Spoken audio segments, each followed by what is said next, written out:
Hello everybody, it's Colin Ellis here. It's Monday the 28th of March 2022 and welcome to another Culture and Coffee podcast. I'm in Brisbane in Queensland today, so it's on the east coast. It's about halfway up the east coast of Australia. It's massive, this country. It's absolutely. I was trading messages with a guy on LinkedIn who's from a similar part of the world to me last week. And he was saying, do I know somebody from Perth? And I'm like, oh, you just don't realise how big this country is. Absolutely huge. I think this is right, saying fit all of Europe inside Australia kind of land mass-wise. I think that's right. Anyway, I'm in Queensland and it's raining, so there's your weather update. I get that done straight away. And I'm in a great little spot. I'm in almost a kind of proper little espresso bar, so you can get all the noises there. You're going to get people ordering their coffee, the guys with music going, they've got grinding beans and making coffee. It's all going on. I've got the workers walking past me, people returning to the office, so lots of people walking past, and sometimes it's 7:10 in the morning. The weird thing about Queensland, I'm sure it's true, but the thing, so I think this is only my fourth visit here to Brisbane. My first visit actually was to see Everton play here, and they were awful. But I really a couple of great nights out, which is what I remember most about it, not the game. But yeah, the thing here is they don't do daylight savings. They don't do now. I could be wrong, and I frequently have been, and I'm sure I'll get corrected. I'm sure it's something to do with cows. Like the cows wouldn't like it, or the cows wouldn't adjust to it. And I feel like I've read in the past that there have been pushes to change that, to kind of start doing daylight saving. I don't really know the genesis of daylight saving. But yeah, apparently the cows wouldn't like it, so they don't do daylight saving. So it's a 2-hour flight to Brisbane from Melbourne, but then, because of the hour difference, it's almost 1 hour flight. I'm going back in time. Yes, but I'm in a cool little spot. It's called Edward's Specialty Coffee, and I ordered a pour over, and it's a Colombian geisha, so I really can't wait to drink it. It's so awesome. The guy brought it over. I've got a little jug here, like a Hario jug.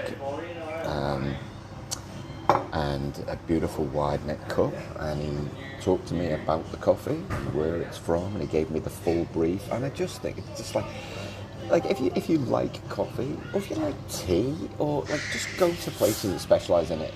What really makes me happy is across the road there's a Starbucks, which I'm looking at right now, and there are way more people waiting for coffee here than there are for Starbucks. Not that there's not a place for Starbucks. I understand the role of Starbucks I do, before any Starbucks fans kind of unsubscribe to the podcast. I get it. You like your big, silly coffee. I know, I understand.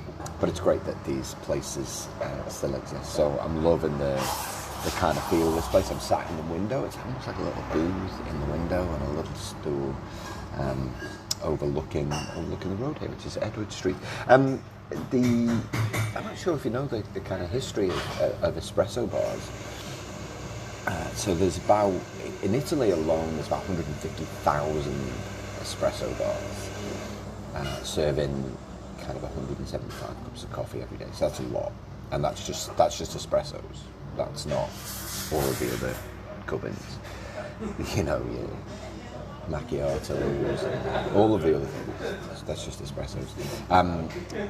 Most of these kinds of establishments can be traced back to the Romans. So the ancient Romans they had like stalls and shops. It was called the taberna, Taberna,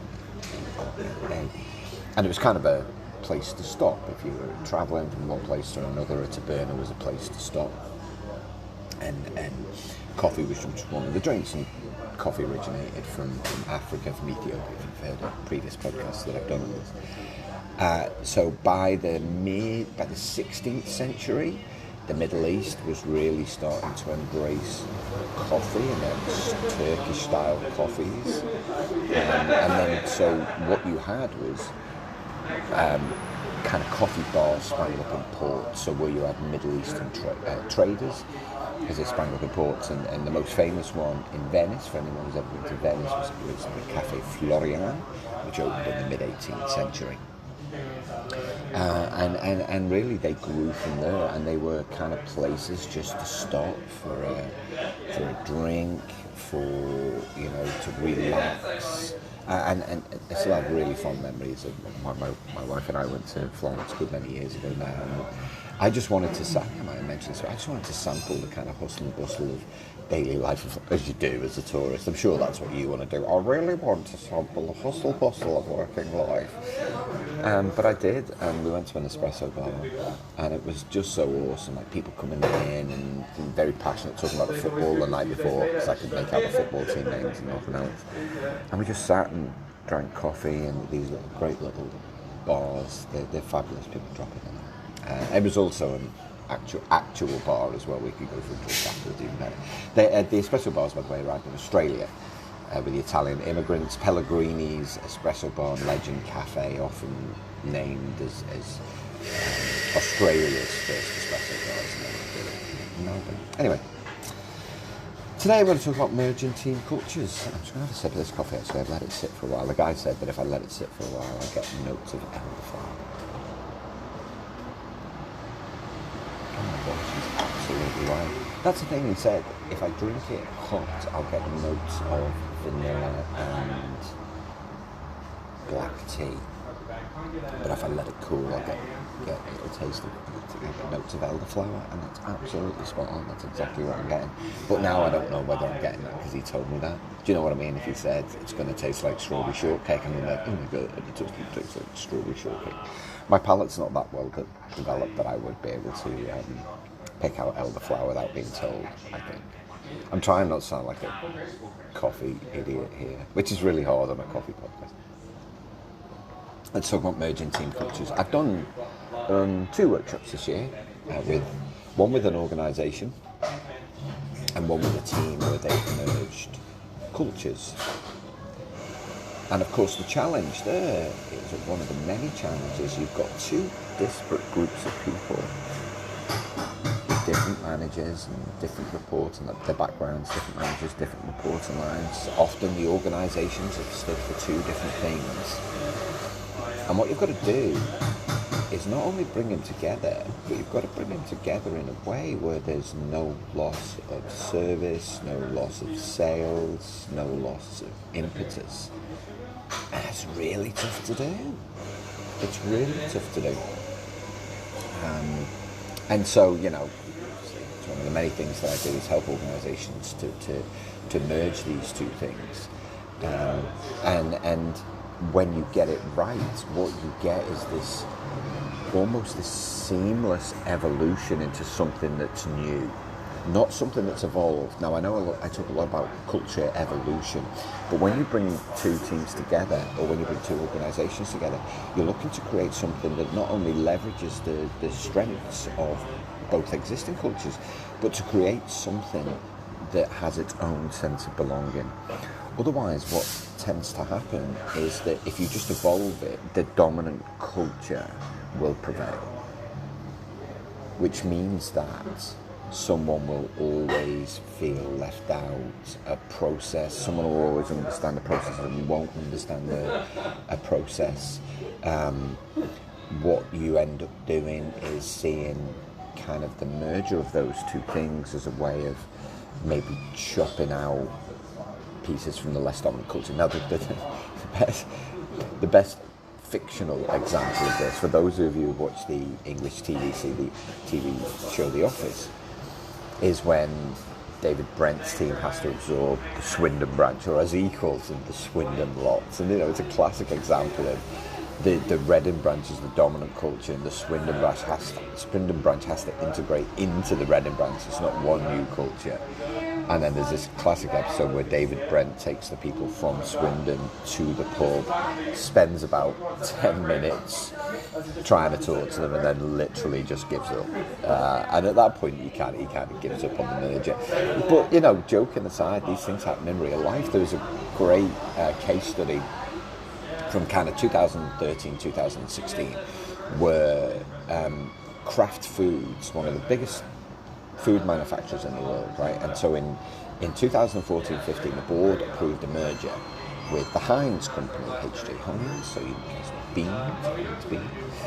And they named the company Kraft Heinz Co. Now, I got asked the question when I was working with the merged organisation, and they said, if we put one name before the other, does that send a message of a dominant culture? I was like, well, it can do. You just have to make sure that you undertake activity so that people understand that that's not what it means and that's not what it's about. Because that's perception. More often we do it from a linguistic point of view. It's easier to say. It's easier to say Kraft Heinz than Heinz Kraft. Also, Heinz Kraft sounds like it could be something else. Anyway, so at that point, fifth largest manufacturing company in the world, revenues kind of 25 billion plus. And it was seen as this is a really good move, that let's bring these organisations together, it's a good thing to do, and so on.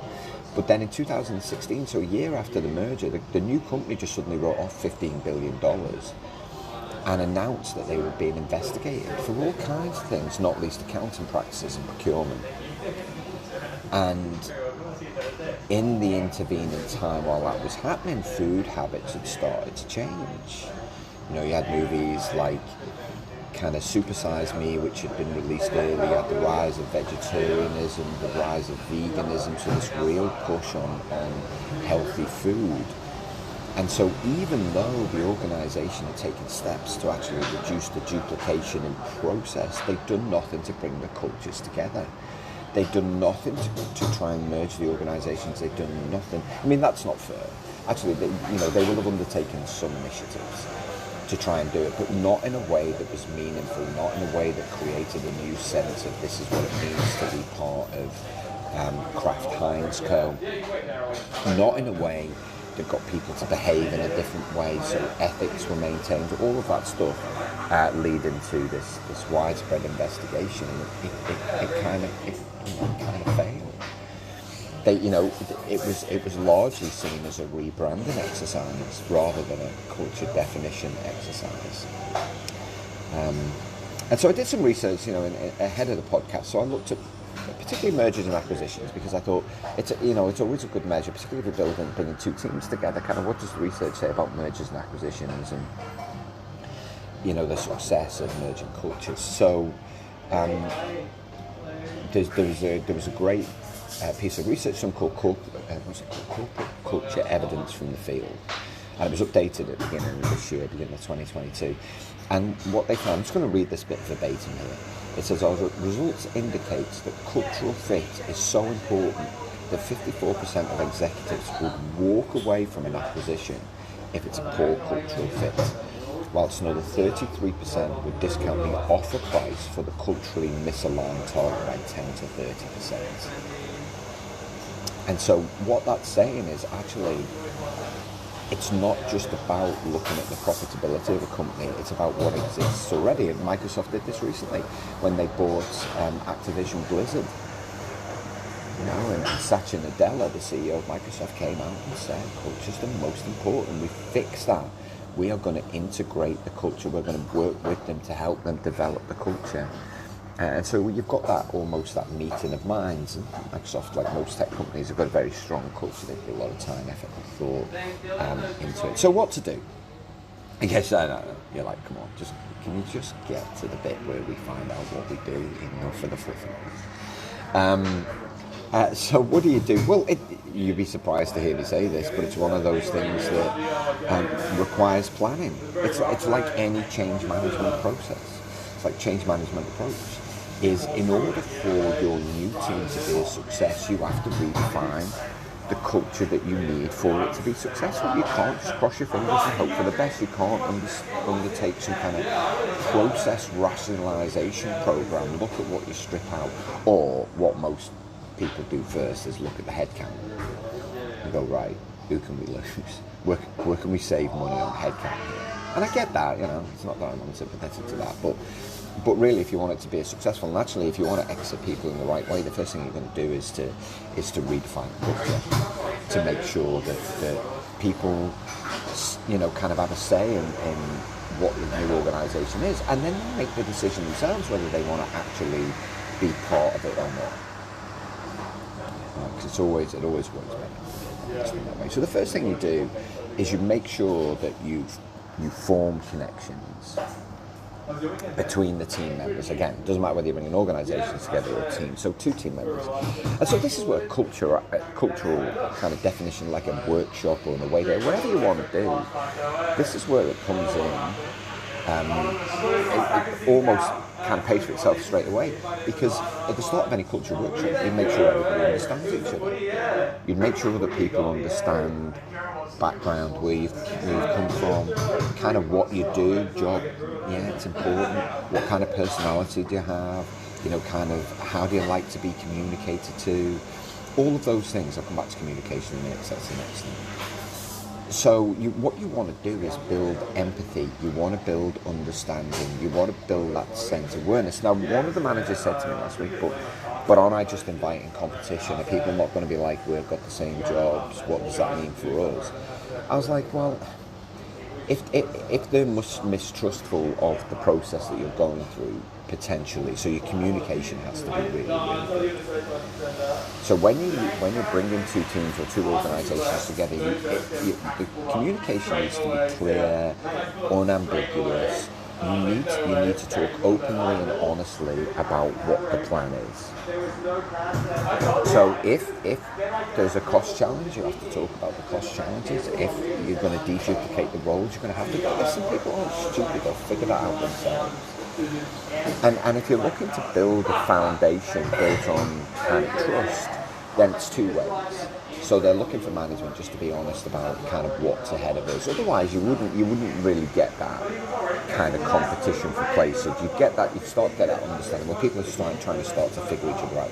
If people are still trying to figure each other out 3 months, 6 months after you brought the teams or organisations together, you've already lost the opportunity. Because there's already a kind of negativity that will start to breed itself as people are like, why haven't they done anything? Why haven't they brought the teams together? Why haven't they? I still don't know James who works over there, I still don't know Beverly who works over there, whatever it might be.